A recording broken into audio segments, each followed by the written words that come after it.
Salat merupakan rukun Islam yang kedua dan memang satu-satunya ibadah kata para ulama yang Allah Subhanahu wa taala perintahkan kepada umat Islam, umat Muhammad sallallahu alaihi wasallam, yang diterima di langit adalah salat. Sementara ibadah yang lain semuanya di bumi. Semulia apapun ibadah itu semuanya Jibril alaihissalam yang membawanya dari langit. Tapi salat Nabi sallallahu alaihi wasallam diundang secara khusus untuk datang ke langit.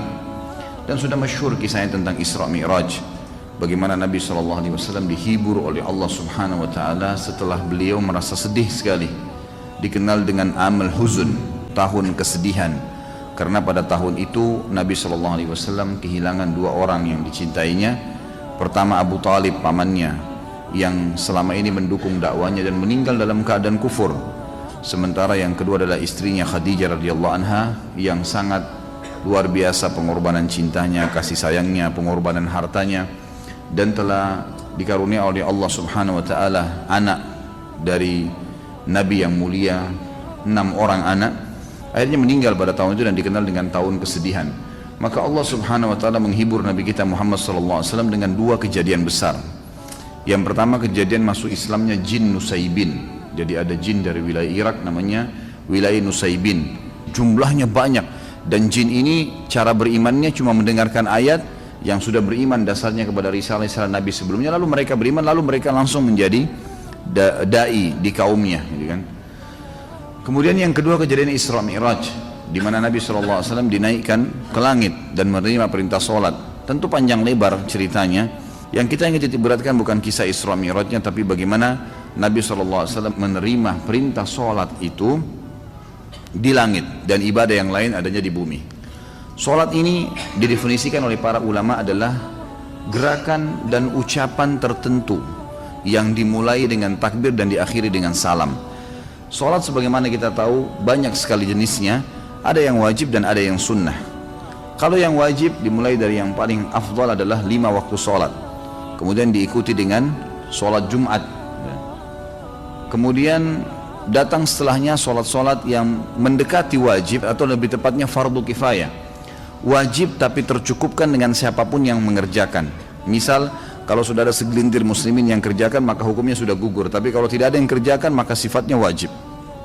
Seperti solat istisqa, minta turun hujan. Seperti solat gerhana, solat khusuf dan kusuf. Kemudian seperti solat jenazah. Ada yang sunnah sangat ditekankan, seperti sholat tahajud, sunnah muakkad namanya, tahajud, sholat duha, sunnah rawatib, sholat-sholat qabliyah dan ba'diyah. Ini semua sunnah-sunnah yang sangat dianjurkan untuk dikerjakan. Kemudian ada juga sholat yang nafilah. Nafilah artinya tambahan. Seperti masuk dalamnya ada ulama yang merincikan seperti sholat taubat, sholat wudu. Ini sholat tambahan, Itu kurang lebih definisi sholat dan macam-macamnya. Baik, kita fokus kepada sholat yang ditekankan di sini, yang membuat seseorang itu berbuat dosa besar kalau dia meninggalkan sholat yang wajib. Sholat yang wajib. Dan meninggalkan sholat ini teman-teman ada dua hukum. Ada yang sampai pada tingkat kufur. Ini orang yang ini bangkang, nggak ada perintah sholat, dia bangkang. Maka ini sudah sampai pada tingkat kufur. Dia harus mengurangi syahadatnya. Kalau dia meninggalkan sholat malas-malesan, kapan dia mau dia sholat, kapan dia tidak mau enggak, kapan diawasin dia sholat, maka ini hukumnya dosa besar. Imam Az-Zabi mengatakan meninggalkan sholat diangkat pertama dalil oleh beliau surah Maryam ayat 59 sampai ayat 60. A'udzu billahi minasyaitonir rajim, fa khalafa min ba'dihim khalfun adha'us salata wattaba'us syahawat fasawfa yalqawna gayya illa man taba wa amana wa amila salihan fa ulaika yadkhulunal jannata wa la yudlamuna syai'a. Maka datanglah sesudah mereka, jadi ada orang-orang kalau tidak sholat, maka apa yang terjadi? Akan datang generasi juga yang tidak sholat. Keduanya buruk nih. Pengganti yang jelek akan lahir dari orang-orang yang tidak sholat tadi, karena penggantinya juga generasi mereka nanti akan menyia-nyiakan sholat. Dan akhirnya setiap orang yang menyia-nyiakan sholat akan menuruti hawa nafsunya. Maka mereka kelak akan menemui kesesatan dan kesusahan hidup. Kecuali orang yang sempat taubat, lalu beriman kepada Allah, lalu beramal saleh, maka mereka lah orang-orang yang nanti kalau meninggal akan masuk ke dalam surga dan mereka tidak dizalimi sedikit pun. Allah subhanahu wa ta'ala juga berfirman di dalam ayat yang lain, surah Al-Ma'un ayat 4 sampai ayat 5. A'udzu billahi minasyaitonir rajim, fawailun lil musallin alladzina hum an salatihim sahun. Celakalah bagi orang-orang yang salat.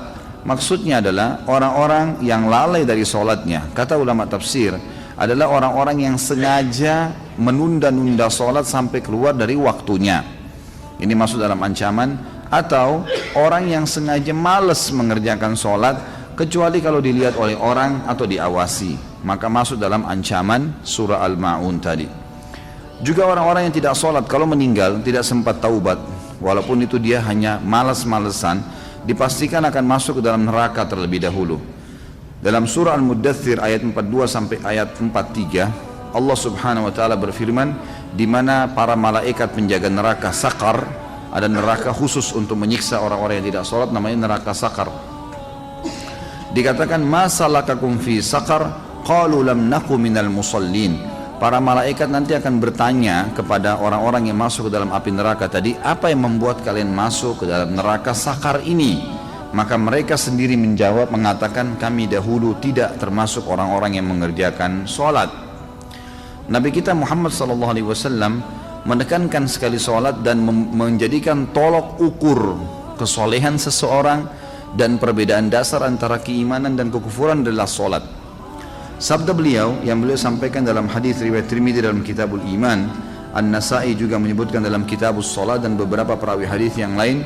Kata Nabi SAW, al-ahdul ladzi bainana wa bainahum as-shalah faman tarakaha faqad kafar. Perjanjian dan perbedaan dasar antara kita dengan orang-orang yang kafir adalah sholat. Maka barang siapa yang meninggalkannya, dia telah kafir. Maksudnya di sini secara membangkang atau jahdan. Di antara solat-solat itu ada juga hadis yang lain berbunyi, bainal abdi wa bainasyirki tarkus shalah. Hadis ini diriwayatkan oleh Imam Muslim dalam Kitabul Iman.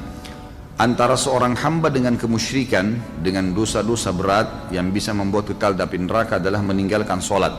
Artinya orang yang rutin menjaga solat, dia akan jauh dari kemusyrikan. Di antara hadis yang lain juga disebutkan, riwayat Imam Ahmad dan Al-Mundhiri juga Al-Baihaqi, dan mereka semua menilai hadis ini sahih. Kata Nabi SAW, man taraka as-salata muta'ammidan faqad bari'at minhu dhimmatullah. Barang siapa yang meninggalkan solat secara sengaja, maka sungguh dia telah mencabut jaminan Allah dari dirinya. Atau dalam makna lain, sungguh jaminan Allah agar dia bisa mendapatkan rezeki pada hari itu, selamat pada saat dia meninggal masuk ke dalam surga, tercabut karena tidak sholat lagi.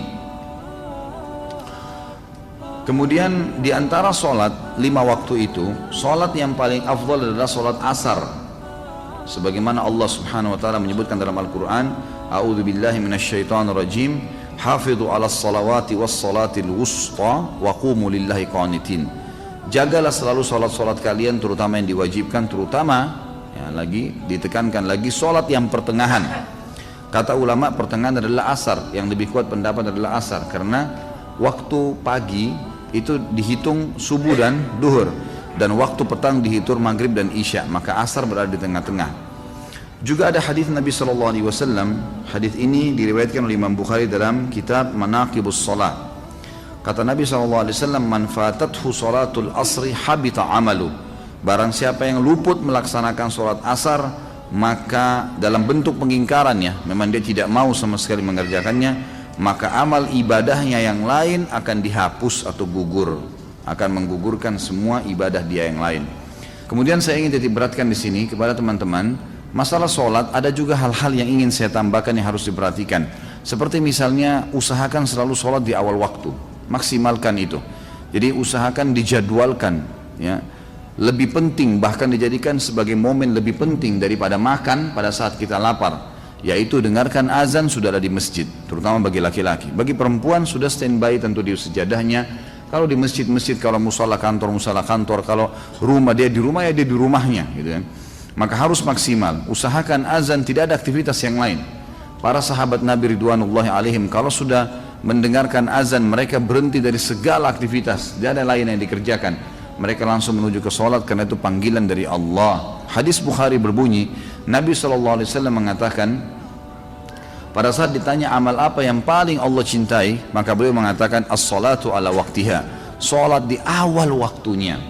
Kemudian hadis yang lain juga, dan saya sarankan teman-teman lakukan walaupun sekali seumur hidup nih.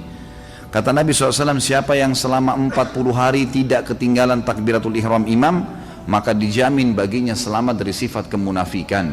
Insya Allah tidak akan pernah dusta seumur hidup, tidak akan pernah memungkiri janji, dan tidak akan pernah juga dia mengkhianati amanah. Dia mengkhianati amanah. Yang kedua teman-teman sekalian, usahakan dalam sholat menghadirkan kehusyuan, konsentrasi.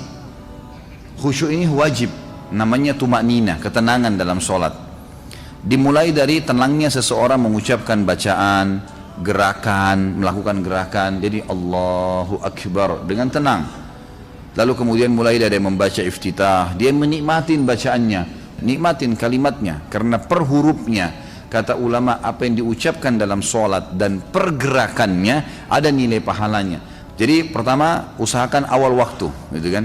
Dan dari 5 waktu sholat ini usahakan 5 waktu sholat semuanya tidak kehilangan, terutama subuh. Subuh itu terutama. Biar tidurnya begadang, bunyiin beker, taruh dekat kuping, gitu kan? Harus saya bangun, gitu kan? Ya, jangan sampai kehilangan. Karena kata Nabi SAW, siapa yang sholat subuh, khusus subuh disebutkan, berjamaah di masjid, dia akan dibawa naungan Allah sampai subuh besok. Nggak akan celaka, nggak akan diganggu orang, dan seterusnya, gitu kan? Nggak akan diganggu oleh syaitan, gitu kan? Akan dilindungi, dalam hadis yang dikatakan akan dilindungi dari segala keburukan termasuk syaitan. Yang kedua tadi saya sudah bilang, bagaimana seseorang itu konsentrasi dan khusyuk, gitu kan? Yang ketiga, melakukan gerakan sholat secara khusus. Kita bahas masalah gerakan sholat sesuai dengan ajaran Nabi SAW. Jadi jangan sampai gerakan sholatnya salah, gitu kan?